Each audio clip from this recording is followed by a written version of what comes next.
Começa a ser contado a partir de agora. Renata. Candidato, boa noite novamente. Boa noite.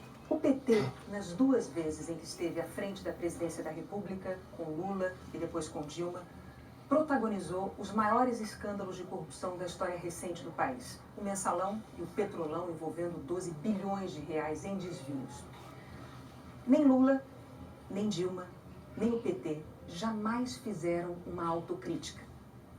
As pesquisas mostram que o eleitor quer um governo honesto. Como é que o senhor vai convencer o eleitor de que a corrupção não vai continuar no novo governo do PT, se não há uma autocrítica, se não há um pedido de desculpas ao povo brasileiro pelos bilhões desviados por causa da corrupção? Bom, boa noite, Renata. Boa noite, William. Boa noite, telespectador. Boa noite, presidente Lula, que milhões de brasileiros gostaríamos de ver nessa cadeira concorrendo à corrida presidencial. Mas não tem jeito, né? O cara tem que falar do Lula. O cara é o boneco do Lula, né? Onde ele vai, ele fala de Lula. Tá louco. Eu divido da seguinte maneira. Eu acho que há dois governos possíveis em relação à corrupção. Um governo que fortalece as instituições que combatem a corrupção, Polícia Federal, Controladoria Geral da União, Ministério Público e Poder Judiciário, e governos que enfraquecem essas instituições.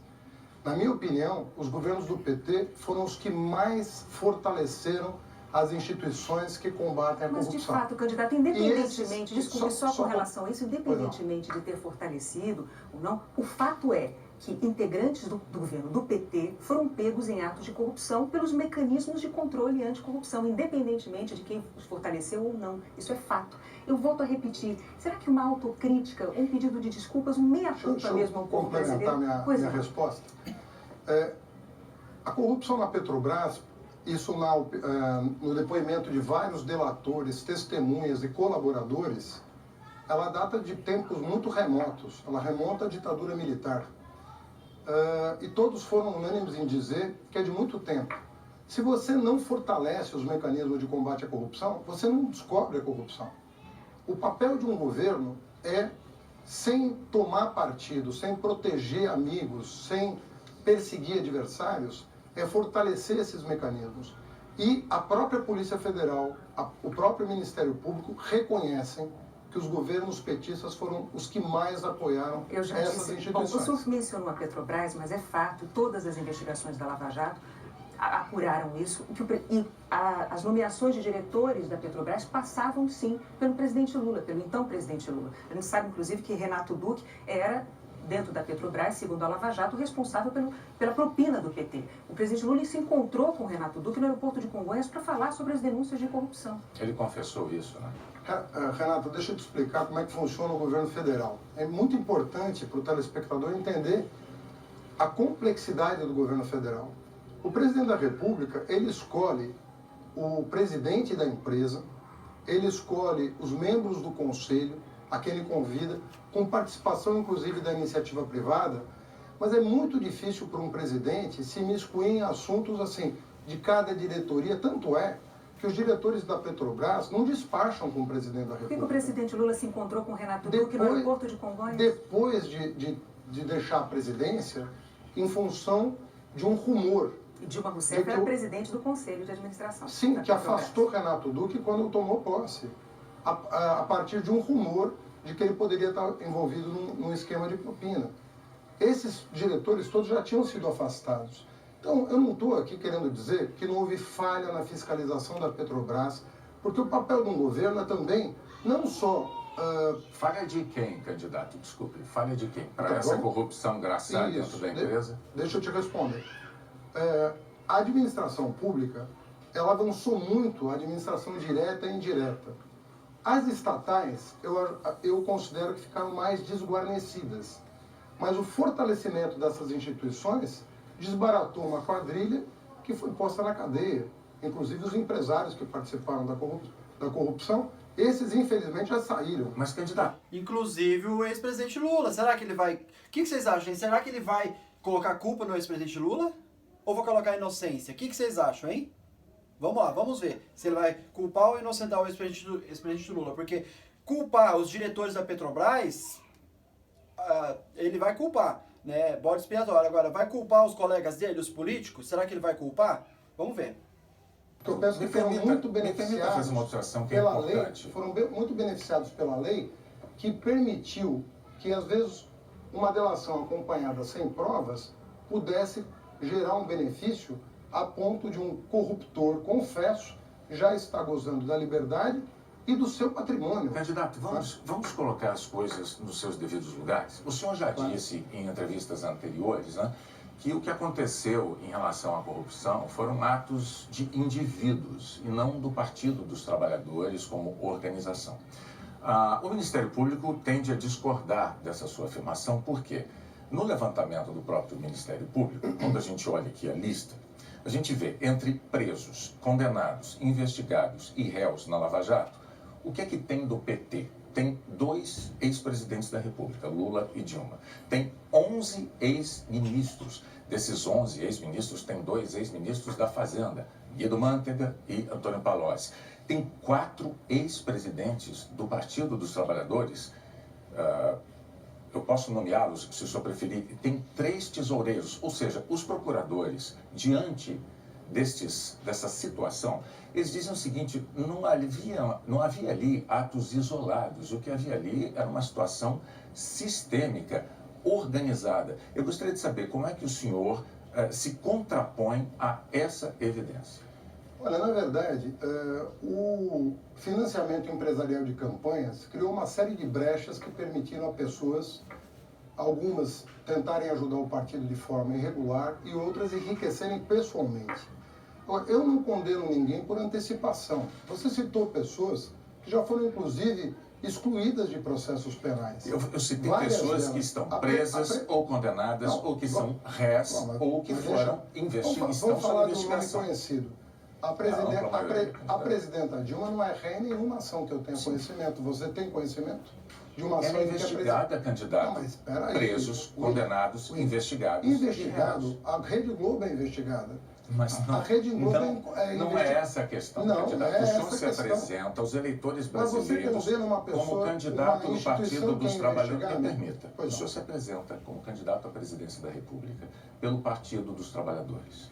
O Partido dos Trabalhadores tem esta lista imensa de integrantes envolvidos na Lava Jato de alguma maneira. Alguns estão presos, outros não estão, são réus, outros são investigados. Esta situação não é criada pela Rede Globo Televisão, nem pela mídia, nem pela imprensa. É uma situação dada. Eu estou oferecendo ao senhor a oportunidade de se contrapor a esta evidência, porque o senhor diz que petistas erraram, não o partido. E o Ministério Público diz que havia uma organização, um sistema de corrupção que integrava essas pessoas. Eu estou voltando à sua pergunta. Você citou a presidenta Dilma Rousseff. Ela não é ré em nenhuma ação. Investigada, candidato. Mas, conforme eu disse, hoje nós estamos num momento em que muitas pessoas são investigadas e muitas estão sendo absolvidas. Outras tantas não. Outras tantas não. Então você tem que individualizar e cada um pagar pelos seus atos.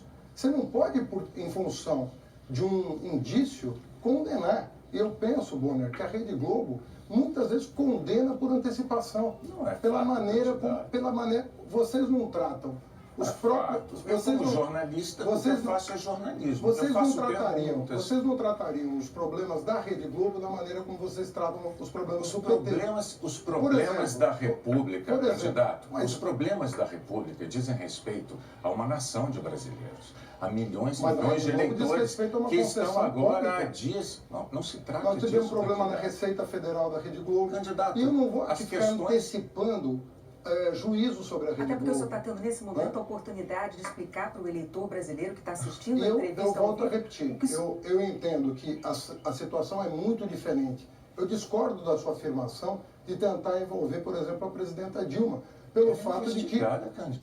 Tá, presidenta Dilma, mas e os outros, né? Tem outros, tem presos, tem condenados. Fica só na presidenta Dilma? Mas é natural. Qual é a E pessoa quanto aos que, qual demais é a citados? pessoa que hoje está na Isso, delação Renato. que não está investigada? Hoje a delação virou uma indústria, Bona, que todo mundo, para diminuir 80% da pena, fala o que quer sem apresentar provas. Você acha isso correto? Uma pessoa pega 20 anos de cadeia, faz uma delação, não apresenta nenhuma prova, a pena cai para 4 anos e a pessoa vai para a prisão domiciliar, gozar do seu patrimônio intacto, enquanto os trabalhadores da empresa estão demitidos. Vamos lá, candidato. Isso, Além de criticar as delações... Em nenhum lugar do mundo funciona assim.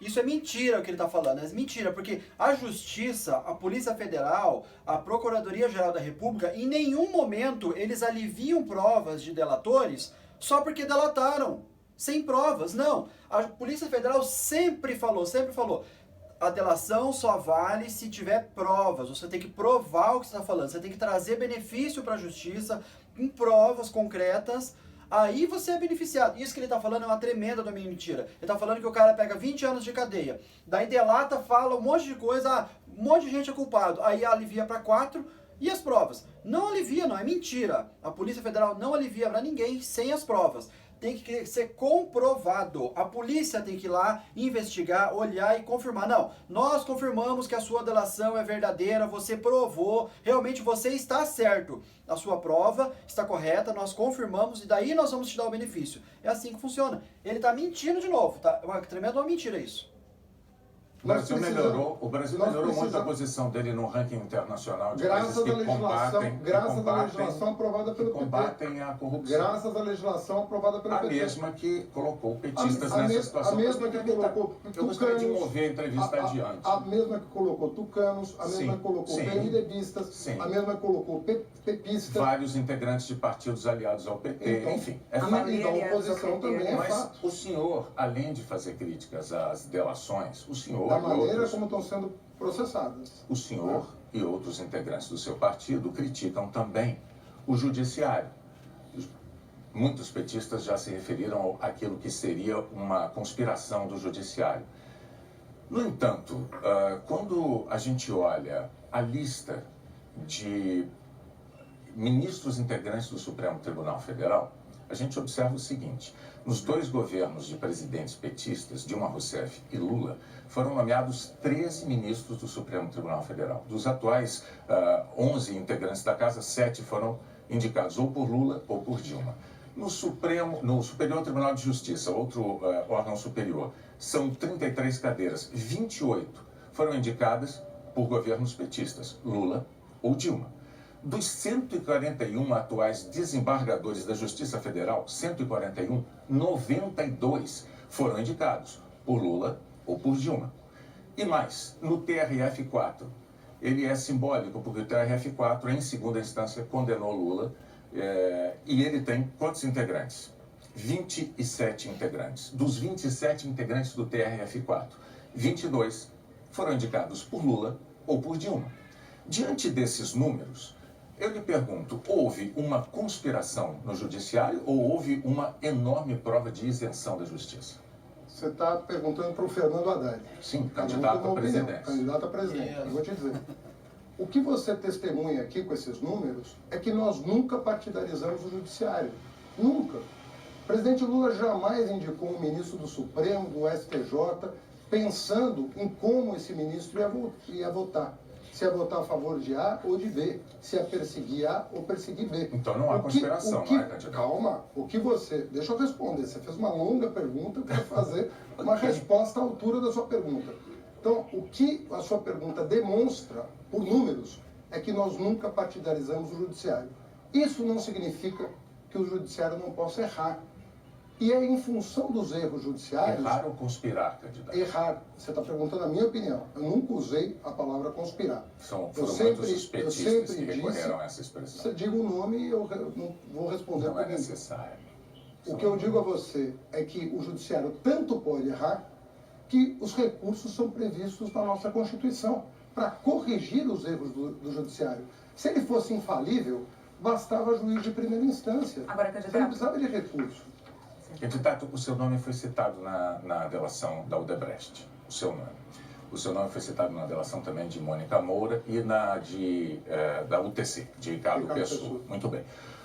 O senhor acabou de ser denunciado pelo Ministério Público nessa semana por corrupção passiva, lavagem de dinheiro, formação de quadrilha. O senhor e mais 4 pessoas, entre elas, inclusive, o ex-tesoureiro do PT, João Vacari. O senhor portanto, é denunciado na Lava Jato. Isso não o constrange como candidato à presidência da República? Olha, se o que foi anunciado pela própria imprensa for verdade, a não ser que vocês tenham subvertido os fatos, Nós nunca fazemos isso, a candidato. Odebrecht e a UTC teve o túnel da Avenida Roberto Marinho suspensa no meu segundo mês de mandato. Eu tinha exatos 44 dias à frente da Prefeitura de São Paulo, quando eu suspendi uma obra por indícios de superfaturamento. Essas duas empresas resolveram me retaliar e, sem apresentar nenhuma prova, foram ao Ministério Público denunciar o que seria o pagamento de uma despesa de campanha que eles não provaram até hoje. 2.600.000. Esses promotores que me denunciaram estão eles sendo investigados pelo Conselho do Ministério Público por terem entrado com uma ação faltando 30 dias para a eleição. Isso é um fato inédito na história do Ministério Público. O senhor e outros candidatos também reclamam, fazem essa reclamação, mas o Ministério Público só... É o Ministério Público, por meio do seu Conselho Nacional, abrindo o expediente para entender por que esses membros do Ministério Público tiveram 3 anos para me chamar, para levar a documentação que eu já anunciei, a 30 dias da eleição, tomam uma medida como essa. O Ministério Público lembrando que eu não conheço um único empreiteiro. Eu não calendário eleitoral. Mas é o que ela se faz. Mas é o que ela faz. Mas, as ações que são promovidas contra prefeitos, por exemplo, nesse país, é sempre ano par, às vésperas de eleição. Candidato, Virou uma espécie de indústria, uma indústria partidária. Bom, isso aí a Corregedoria do Ministério Público haverá de investigar. O Conselho Nacional vai investigar. O senhor contou aqui que o senhor cancelou a obra do túnel em São Paulo, uma obra que era de interesse da UTC. O senhor cancelou. E da Odebrecht. O senhor fez isso com 44 dias de governo. No entanto, 2 meses depois, em abril, a Prefeitura de São Paulo, o senhor prefeito, assinou uma obra, ou concedeu uma obra à Constran. Camargo Correia, Constran pertence à UTC. O senhor fez isso 2 meses depois. Sim, eu licitei uma obra com Terminal de Itaquera. Terminal de Itaquera. Sim, da mesma UTC. O senhor está argumentando que não faria sentido, não faria o menor sentido o senhor se beneficiar de ter suas dívidas de campanha pagas pela UTC, porque o senhor cancelou uma obra da UTC. Eu estou dizendo ao senhor que depois de cancelar esta obra da UTC, 2 meses depois, o senhor deu outra obra para a UTC. Não, eu não dei outra obra para a UTC, porque a UTC não foi escolhida por mim. Foi escolhida pelo secretário que licitou a obra por meio de uma comissão de licitação. E essa obra que você se refere não tinha, na época, e não tem hoje, nenhum indício de superfaturamento. Você cancela a obra com indício de superfaturamento, o que só foi comprovado... Foi a UTC que tocou a obra, não no consórcio Camargo Correia. Não, era 70%. Constran, candidato. Constran é o braço da UTC. O consórcio era 70-30. 30 Constran, 30 Constran, 70 Camargo. Constran, UTC. Agora, detalhe. Na confissão da UTC e da Odebrecht, eles só assumem o superfaturamento justamente na obra que eu cancelei. Sabe quantos milhões nós deixamos de gastar a mais nessa obra que foi suspensa e nunca retomada? 300 milhões de reais. Sabe quanto que nós economizamos desbaratando a máfia do ISS, que envolvia todas as construtoras de São Paulo com os fiscais da prefeitura? 500 milhões de reais. Você sabe quanto que nós poupamos com a inspeção veicular que a Controlar tinha na cidade de São Paulo? Em um ano. Eu acho que o Boni já está satisfeito com o senhor já respondeu a pergunta dele. Mas eu não estou. Sim, mas é que a entrevista tem que andar, candidato, senão, se o senhor quando ficar a sua honra falando... que está em jogo, você decide. Quando é a minha, eu decido. Nossa, que bate-boca. No primeiro ano de gestão, foram 3 esquemas desbaratados na Prefeitura de São Paulo pela Controladoria que eu criei e que o meu sucessor desmontou. Então vamos falar. E por fim, a Gráfica Paga deu depoimento de que não prestou os serviços que a UTC pagou para a minha campanha. Então vamos... Só isso. Justamente sobre a prefeitura. O presidente Lula indicou em várias eleições, para eleições, candidatos até então pouco conhecidos da imensa maioria do eleitorado. Os analistas costumam até ter um nome para esse tipo de candidato, candidato poste. Indicou em 2012 o senhor para a prefeitura, para se candidatar à prefeitura de São Paulo. O senhor se elegeu. E 4 anos depois, o senhor tentou se reeleger não mais como um candidato desconhecido, mas como alguém que tinha administrado por 4 anos a maior cidade do país. E o senhor perdeu a eleição. Aliás, o senhor foi o primeiro prefeito da história, o primeiro candidato à reeleição da história da cidade de São Paulo a perder uma reeleição ainda em primeiro turno. Ou seja, a maioria do eleitorado paulistano desaprovou a sua administração.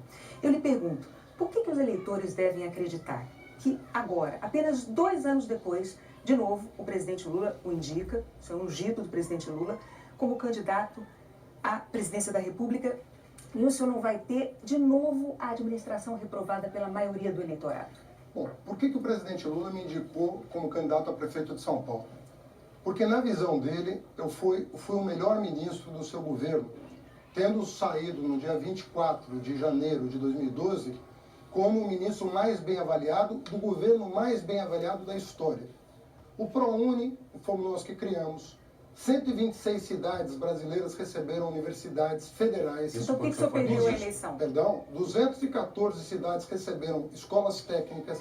Nós construímos mais de 1.500 creches, compramos mais de 37 mil ônibus escolares, com um programa que eu criei chamado Caminho da Escola. Não existe um município do Brasil que não tenha recebido algum benefício do Ministério da Educação. Foi por isso que ele me escolheu para prefeito de São Paulo e eu ganhei do candidato presidencial do PSDB, que perdeu a eleição. Candidato. Em 2016, entrando na sua pergunta, foi um ano muito atípico na cidade de São Paulo. O clima que se criou no Brasil de antipetismo, porque se represou informações sobre os demais partidos, foi enorme.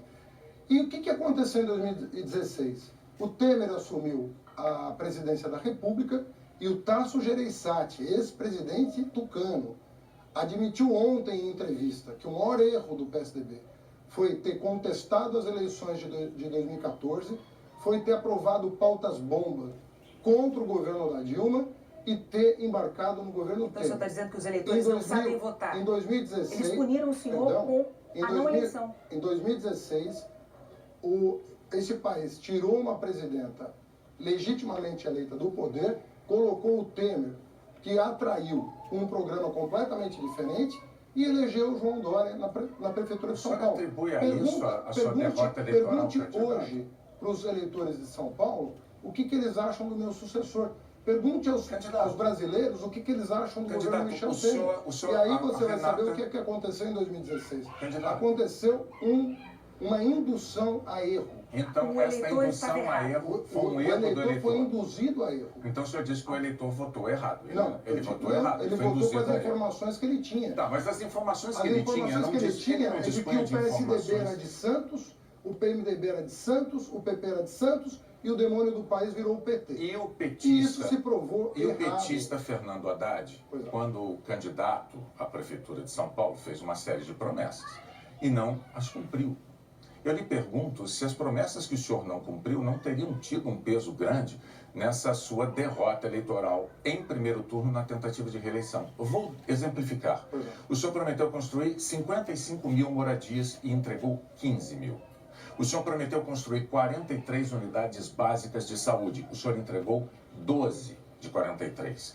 No fim do seu mandato, havia quase 500 mil de paulistanos, 500 mil pessoas, esperando para fazer um exame médico. Essa fila era uma fila de 500 mil de paulistanos. Na área da segurança pública, o senhor prometeu contratar 2.000 guardas civis. O senhor entregou uma contratação de 600. Prometeu 2.000 e entregou 600.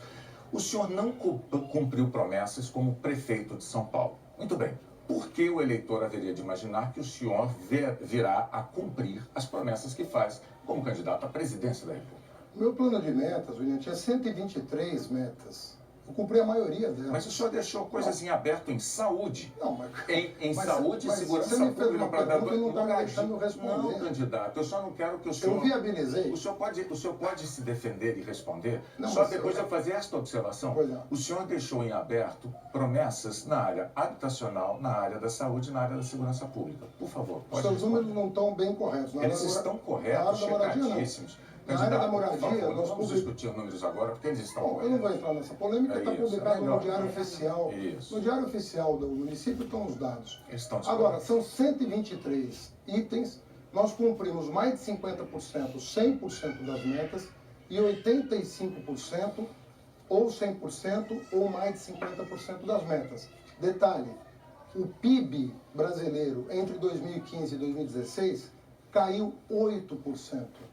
Eu peguei a maior recessão da história da cidade de São Paulo e entreguei a cidade com um grau de investimento.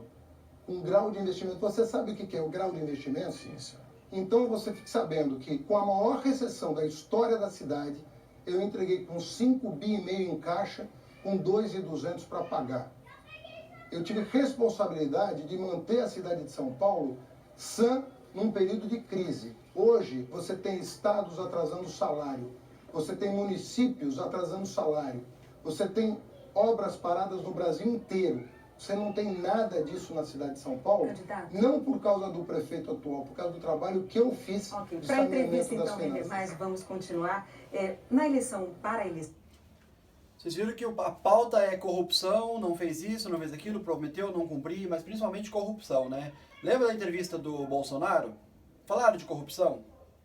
Falaram de alguma denúncia dele na administração pública como deputado? Não. Só o que você disse, o que você falou, e essa aqui é mentira. Então, com o Bolsonaro é só falatório, né? E muitas mentiras. Não tem nenhum nada de corrupção, nada de não cumprir o dever como político. Agora, os outros, Alckmin, Haddad, Ciro Gomes, Marina, é corrupção, não fez isso, não tem liderança, é horrível. de 2010, o presidente Lula indicou a então candidata à presidência da República, Dilma Rousseff, exatamente como fez com o senhor em 2012 para a Prefeitura de São Paulo e agora com a sua candidatura à presidência da República. Mas ao sair do governo, ter que deixar o governo, a presidente Dilma deixou o Brasil na crise em que todos nós brasileiros estamos mergulhados hoje e quase 11 milhões de desempregados. Hoje esse número já são 13, mais de 11 milhões de desempregados, hoje são 13 milhões. Por que os eleitores devem acreditar que com o senhor, o partido que deixou mais de 11 milhões de desempregados não vai agravar a crise? Olha, eu tenho todas as razões do mundo para imaginar que o PSDB não vai sabotar o governo eleito no próximo dia 7 de outubro, como fez em 2014. A culpa Em 2014, não, a culpa é do PSDB porque o presidente do PSDB assumiu a culpa ontem. Candidato. Assumiu a culpa ontem no jornal de grande isso não circulação. se sustenta, candidato. Em Dá licença, 2014, eu vou reproduzir a fala do Tasso Gereissati ontem na Folha de São Paulo. Candidato. O Tasso Gereissati falou: nós cometemos 3 erros. Nós, pela primeira vez, questionamos um resultado eleitoral no Brasil. Isso é um crime contra a democracia. Não se faz. Segundo lugar, nós aprovamos uma pauta em que nós não acreditávamos para prejudicar o PT. As palavras são dele, Tasso Gereissati. 3, nós embarcamos no governo Temer. Candidato. E 4, nós embarcamos em Aécio Neves. Isso é o PSDB, Esses 4 elementos é responsabilidade do A PSDB. crise é dos outros, dito então, o que pelo dizer dos PSDB. mais de 11 milhões de desempregados? Mas Dilma Rousseff deixou o quando que a Brasil com recessão mais de começa? 11 Quando que a milhões de recessão desempregados. Governo Dilma, candidato. Quando que a recessão começa? Depois da Candidato, reeleição. me pergunta, o senhor fez uma Depois da pergunta, eu vou lhe reeleição. responder. Em 2014, Qual era a taxa de desemprego? durante a campanha eleitoral de 2014, o déficit público passava de 17 bilhões.